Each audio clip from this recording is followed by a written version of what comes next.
Okay. Let's see if this worked. Shit's actually gonna be funny as hell if this actually worked. Hold up. Let me go to YouTube on my phone. Go to YouTube on my... I'm actually already logged in, so we're good to go. My channel.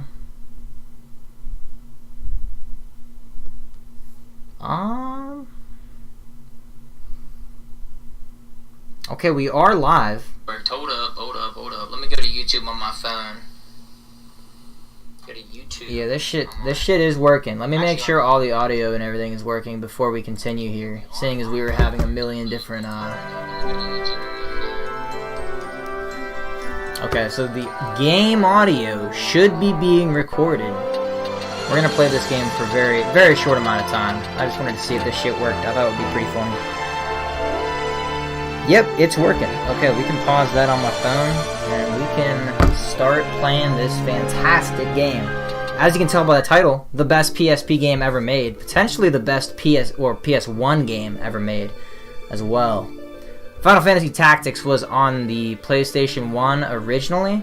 I am playing it on the PSP. And more specifically, I'm playing it on the PC, emulating it. Don't ask me how I got the ROM. I just got onto my computer somehow. I think everything is working here. I'm actually kind of baffled that it is working as well as it is. We have been live for a minute and 45 seconds. Check that out. Okay. So, I believe that everything is good. We have the screen a little bit smaller than you might expect, but it's not that big of a deal. I specifically have it that way, actually. Because that's how I want it to be. But if I have that like that, can I do that? Okay, yeah, everything should be good. So we're gonna name this guy Ramza. That's his default name. We don't want to switch it up too much. Normally you put in your birthday here for the character. Honestly, you would think this does not have a lot of repercussions. It does actually have a lot of gameplay significance, but quite frankly, I don't care. So I'm just gonna keep it as January 1st because I'm just that good. This game is pretty sick. It is a remake of a PS1 game, which I was talking about. They remade it on the PSP, if you even want to call it a remake. They put in these little cutscenes here, which are pretty awesome. Really, really well done for the PSP. They added some cutscenes, and the main thing they did for this version of the game was that they... they did a whole new translation. The original game had like that one of those really stiff Japanese to English translations that's more funny than anything else, but it didn't work very well. It was like over the top ridiculous, so it's kind of funny, honestly. But in this translation, they went for more of a like old English. It's like ye old English, you know, everybody's talking like that. So for some people, they actually don't like it as much because it doesn't have as much charm or whatever. I don't really see what people mean by that, but I mean, I guess I could see it if you grew up with the original and you were just like really into that, then maybe I could see it.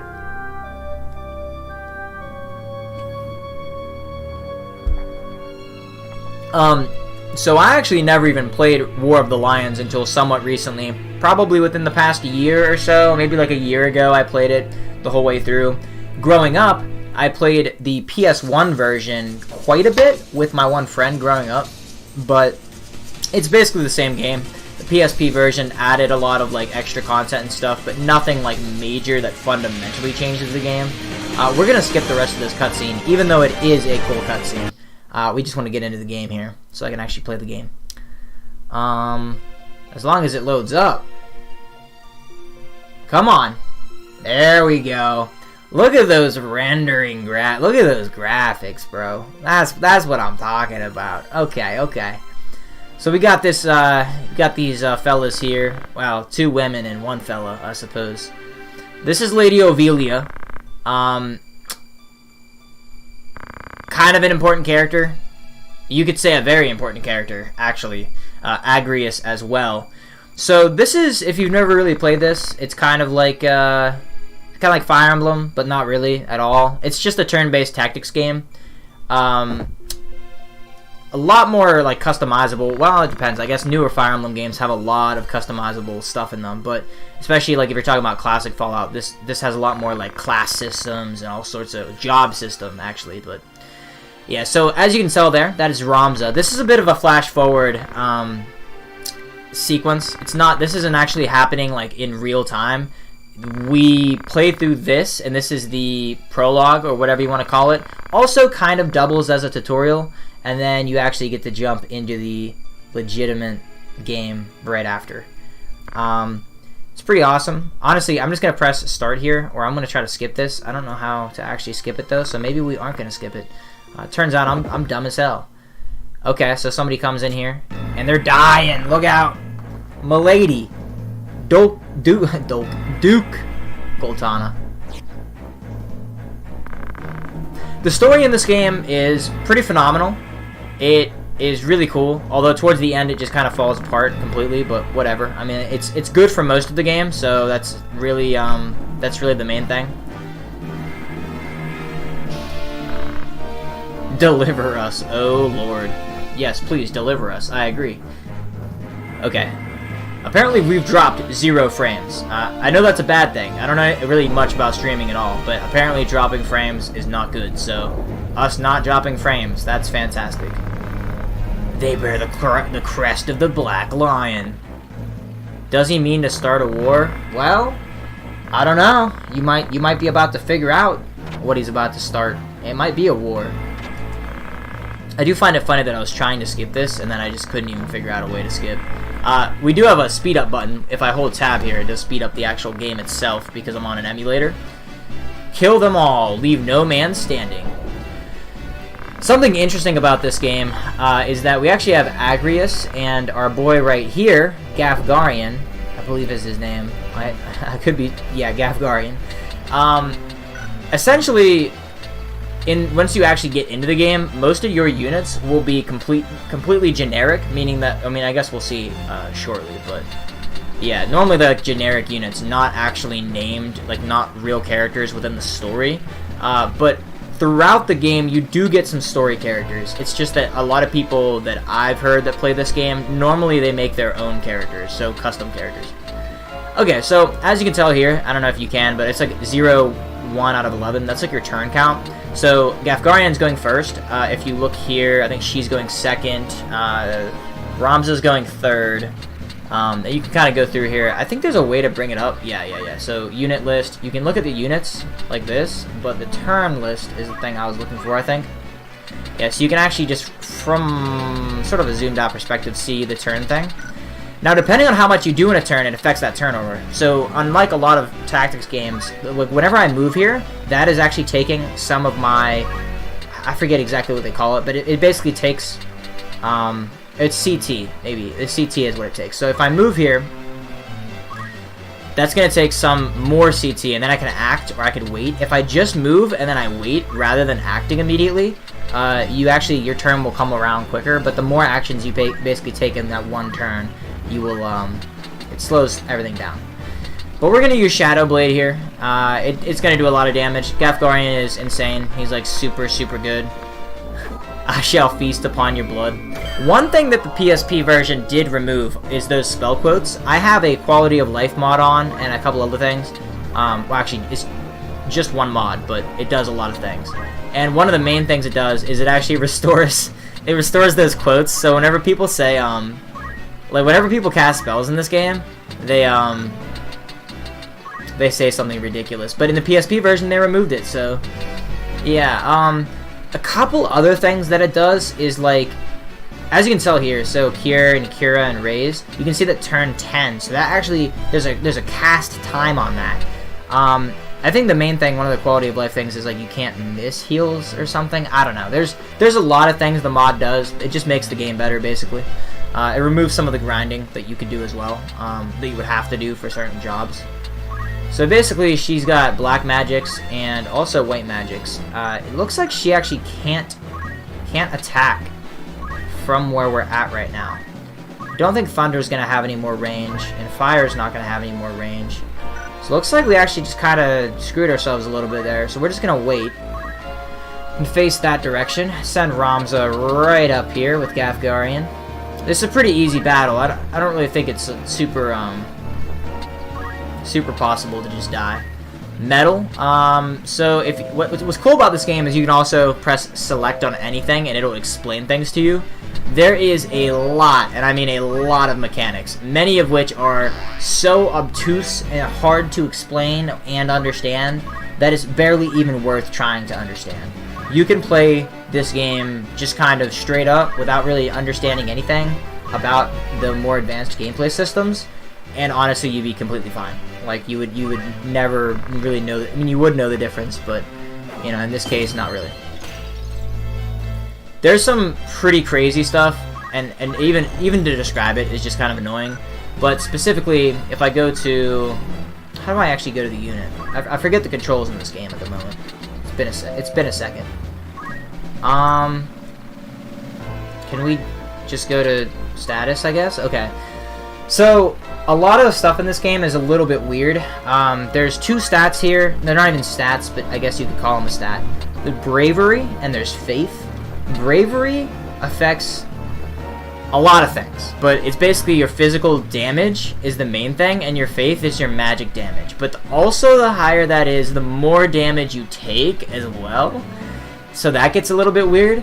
Ideally, you have like high faith on magic users and high brave on physical users, and the opposite being very low as well, meaning that if you have a melee unit, for instance, that is like a knight class or something, you want their bravery to be decently high, and if their faith is low, not only do they deal less magic damage, but if they're not a magic unit, it doesn't matter. They actually take less magic. So if you kind of min-max, you can get these units that have very low faith, and they'll take a lot less damage. Something you have to watch out for, though, is in this game, if your faith gets too high, they just leave your party. They become like they just become like a monk or a nun, or like they just become like too religious and they don't believe in fighting anymore or something. It's really funny. Yeah, you don't want your faith to get too high, and if their bravery gets too low, they'll desert because they were a coward. So that's really funny, honestly. It's pretty hilarious.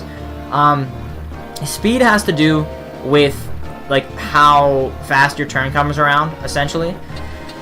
The attack over here, a lot of this is like kind of up in the air, but it's not really that big of a deal. Basically, you have a weapon in your hand.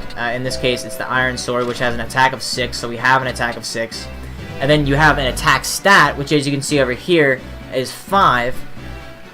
That, I believe, multiplies by the right hand. So my attack, a base attack on this character right now would be doing 30 damage. And likewise, if we go over to Gafgarian here and go to his status, he has 7 attack on his right hand, which is right here. Sorry, I don't even know why I'm explaining this right now in the fucking tutorial. But yeah, 7 times 6, and you would get 42, and he does 42 damage. So I can't actually make it to anybody to actually show you how that math works out, but we're just going to move Alicia, I believe is her name, right here. We're just going to wait. I don't think she can really do much here. Now our boy is going to come up here, try to attack us. Completely misses. Love to see it. The way that you face also has some implications. If you're facing towards somebody, they have a higher chance to block, but if you're attacking behind them, they have a lot less chance of actually blocking. It's pretty much a guaranteed hit, in fact. So you don't really want to be hitting people from the front. You want to be hitting them from behind. That was maybe a poor choice of words, but you get what I mean. Okay, we're going to move him up here, and we're going to stop. We might be able to do anything here. Yeah, is he? And aim is just going to be some stuff there. We can bust out the stone and throw a stone at somebody here. We'll just throw a stone real quick at this guy, because, yeah, I'm going to throw a stone at him. Boom! Hit him with the old rock trick there. Oh yeah, one other thing the mod does that I can think of off the top of my head is that there are a lot of different passives in this game. The really unique part about Final Fantasy Tactics is the job system. Basically, you can have any job on pretty much any character, and then you take those jobs and you combine different aspects of them. So you can have a main job, then you can also have skills from other jobs that you've learned. So you can have like all sorts of crazy stuff going on. The main thing about that Okay, we should just be able to hit with fire here. Hit the unit here. You can also aim at a tile instead of a unit.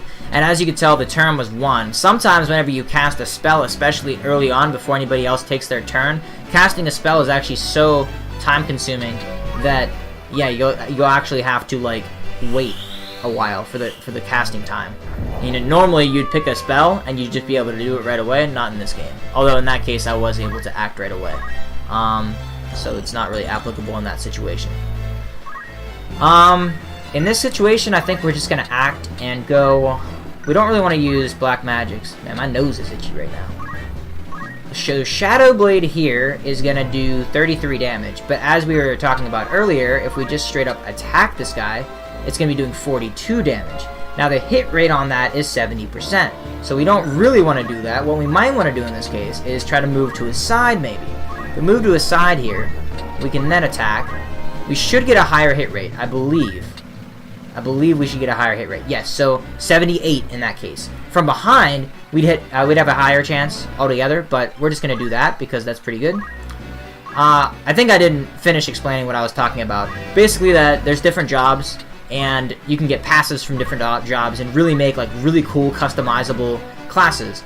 Now, one thing that is super broken in this game is there is a job point passive thing that basically just makes you get job XP faster. There's actual levels, then there's job levels. The skill is so broken that it makes the game really stupid because everybody in their right mind is going to put JP up, which is like, you know, more job points up on every character, and it just makes it really boring because like it's literally a no-brainer. Like you would never not have that on a character unless like they didn't need job XP, but like for the majority of the game you're gonna be doing that. And it just puts them in like a weird situation where you don't really get to customize as much as you might want. So with this mod on, some would say it's kind of broken, and I guess I could kind of see that because it does just give you a really good passive for free. But you would get that passive on every character anyway, and like I was saying, it just speeds up the grinding a little bit. It really doesn't break the game in any big way, other than just, I think, making the game a little bit more fun to play. And that's about it. Agrius here. Yeah, this might be the best Final Fantasy game of all time, honestly. I'm not a big Final Fantasy guy, but I like a lot of the Final Fantasy games. Like 7's pretty good, but I haven't really played a ton of 7. Which one? 12 is also super good. I know some people are a fan of like 6 and stuff, but I never got into like older Final Fantasy for the most part. Other than 7. 7's pretty old, I guess, but yeah, I like Final Fantasy. I just never got super into it. Honestly, my favorite off the top of my head is probably just 12, to be honest. 12 is a really good game. I really enjoy Final Fantasy 12. Just the setting and like the characters and everything they're really cool. We're gonna move our mage up here. We probably want to use Cure on somebody here. In fact, actually, Gafgarian is tanky enough for it not to matter. And actually, nobody really needs healed. One of our guys went down, but that doesn't even matter. So let's just, we could raise them, which is a respawn move. Kira is an even better thing there, but we're going to use fire, because why not? We're going to just do this. It is going to hit Gafgarian here, I believe. I don't think there's a way to avoid that. That's fine. Incending Rage. Smiting you with, yeah, like, those quotes are kind of hilariously just stupid. But yeah, the PSP game took those out for some reason. But the mod puts them back in. Puts them back in, and for good reason. Who doesn't want that? Who wouldn't want that? Okay, so we're gonna move Gafgarian over here. As you can see, you can also kind of move your camera around a little bit, kind of edit things here, edit things over there. We're gonna use an attack here. Yeah, honestly, I don't even know why I'm streaming this, to be honest. I thought about recording an actual video, and then I was like, you know what? I have this webcam that I got for school recently, because I need it for that. And I was like, dude, it'd be really funny to stream this and see if it works. And after a lot of technical difficulties, more than I had really anticipated, we got everything working. So, yeah. Probably just upload this as a VOD or not. Honestly, I was just gonna stream for like a little bit, but now I'm kind of getting into it. Now I'm kind of getting into this game because I do love me some Final Fantasy Tactics. we're gonna have Agrius wait here. And okay, they're going for our mage. So as you just saw there, there's a little bit of like other things going on. As you saw, the arrow actually missed, didn't arc over. It actually sometimes can hit. I forget if it does that 100% of the time or not. I think it does just do it 100% of the time. If there's somebody in your way, it will shoot them. And I do think it hits allies. As you saw me hit my ally with a sword or with a spell earlier, I think it also works that way with arrows and stuff. She probably doesn't have a lot of actual straight up damage. I was just gonna have her walk over and kill him, but I think our best bet is to just use fire here and then hit him like that. It shouldn't really matter that it's hitting our own person. So there is kind of permadeath in this game, sort of. If you've played Fire Emblem, you know that if your units die, they stay dead. In this game, not so much. Basically, whenever your units go down in this game, they, within, I think 3 turns, but maybe it's 4 turns, they actually do die. Permanently, I believe. But if you either get them up, or... The princess!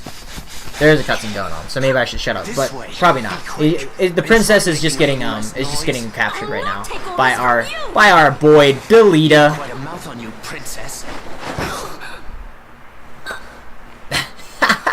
Just knocks her out. There we go. Nice job, Delita. A real man's man, knocking women out. Let's go. Okay, so regardless, though, I lost my train of thought. Honestly, it doesn't matter. Yeah, he just carries her right out of here. Puts him on the back of a chocobo. I believe that the lion is in War of the Lions, but it's actually not. I bet it's not. There is a meme line that everybody knows from this game, or at least a lot of people know. Blame yourself or God. But because that is actually replaced by a cutscene in this version of the game, I don't think they actually have that line here. It was hilarious. It's one of the most memorable lines from the original game. Blame yourself or God. He lives? Delita, he lives. Why does he does, in fact. So as we were talking about earlier, this is actually a flashback. We don't really know who Ramza is right now. You also probably don't know who Delita is or any of these characters. But these are all important characters. Specifically, the story of Final Fantasy Tactics is about Delita, and it's about Ramza. Ramza first, but Delita as well. It kind of has this weird back and forth between a very politically driven narrative, which is the part of the story that I really like. It's like a Game of Thrones style story, if that makes sense. You know, just as like in layman's terms. It's basically like a Game of Thrones-esque thing. Then there's also like this magical bullshit stuff kind of going on in the background with the Braves, with the Zodiac Braves, which I don't really personally like that much. But it's fine, I guess, like overall. That's why, like, towards the end of the game, there's just, like, it just goes over the top. Like, it lost, like, it loses its sight of, like, the whole, like, politically backstabbing, medieval, like, Game of Thrones-esque narrative, and just is about, like, you know, like, killing God, basically, the killing gods. Like, literally, like, you know, godlike figures. Although, there is a really cool story beat about this whole thing where, not really spoiling too much, but basically just the idea of, like, Ramza is the true hero of this story, but it doesn't end up being that way from a big zoomed out perspective. Delita is the true hero of this story. Well, he's the hero of the story, but Ramza is the true hero, but it doesn't really matter. That's a really bad explanation. So here they're just talking about the Corpse Brigade, and talking about, this is going backwards. This is why Delita and Ramza are both here. Ramza is from a noble family. Delita is not, but he was adopted. Delita is basically discriminated against, I would say, for his birth, and that's kind of an important part of the story. And kind of how the conflict ends up starting is the conflict between nobles and commoners. There's a group of people called the Corpse Brigade, which is a pretty sinister sounding name, but they're not actually as bad as you sound, or bad as they sound.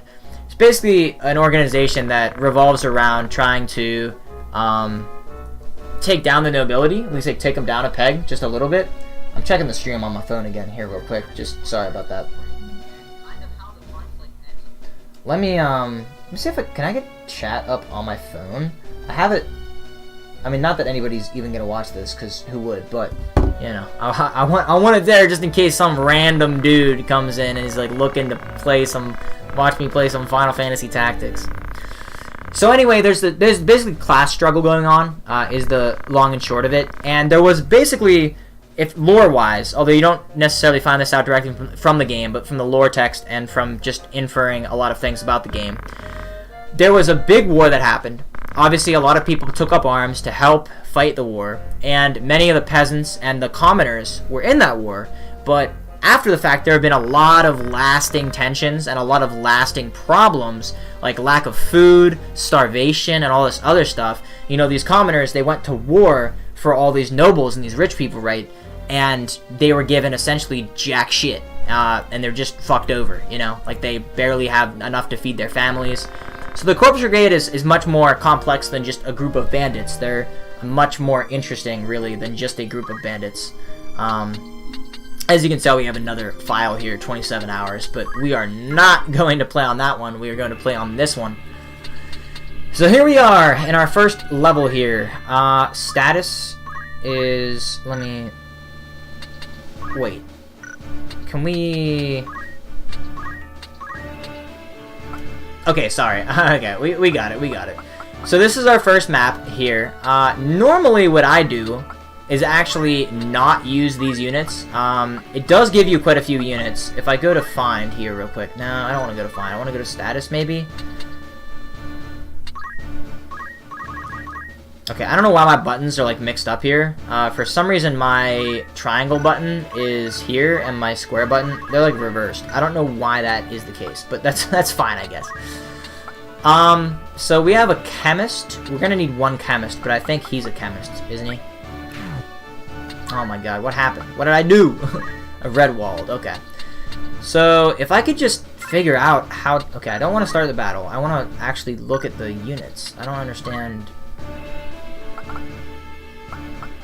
Okay, I don't know. Bear with me. I don't even know what the fuck I'm doing. Okay. So we got our boy Ramza. Normally what people do, if you're like me and you've played this game before... See, like, these stats aren't great. Ramza always starts with 70 Brave and 70 Faith, I believe. One thing I talked about earlier, which is, like, one of the things you don't really have to worry about too much, but something that actually matters quite a bit, is this right here. Depending on the birthday you pick, you have a sign. This is both super useful and also not useful at the same time. It can make certain parts of the game literally impossible. There is a part of this game where you can soft lock yourself in, and if you accidentally save before you go into it, you literally just have to restart the whole game because you have to 1v1 a person on Ramza, and if Ramza's not capable of 1v1ing them, it's very problematic. So as you can see here, you have good, poor, best, worst compatibility. Basically, it's showing you which signs work well, and this works for literally everything. So good and best compatibility mean that you do a lot of damage, and you also take a lot of damage, I believe. Worst compatibility is obviously vice versa. And poor compatibility is literally everything. So not only do you take less damage from the poor compatibility, which can be a good thing, I do believe. Like, right, if somebody hits you and you have poor compatibility, it actually does less damage. But the problem is that let's just say, for instance, the best way to do this is that whenever you make a new character, you want a healer on your team. Preferably, you want the best compatibility, which in this case would be Cancer, opposite gender. So you would want a female healer for Ramza, just because he's your main character, he's going to be in your party constantly. And then you want them to be a Cancer sign. So it's really annoying, but if we go through here, we probably don't have one right now. I don't even know, yeah, so we don't even have one right now, but it doesn't matter. That's just like me trying to explain that very basic concept, but yeah. Anyway, honestly, I think I might end the stream here, though. I am having fun playing the game, but... yeah, this was more of a test. I don't think I'm really doing anything with this recording. It was just kind of a for fun type of deal. I don't even think it will save it or anything. So, yeah, thanks for tuning into the stream if you were here. But otherwise, yeah, great test here.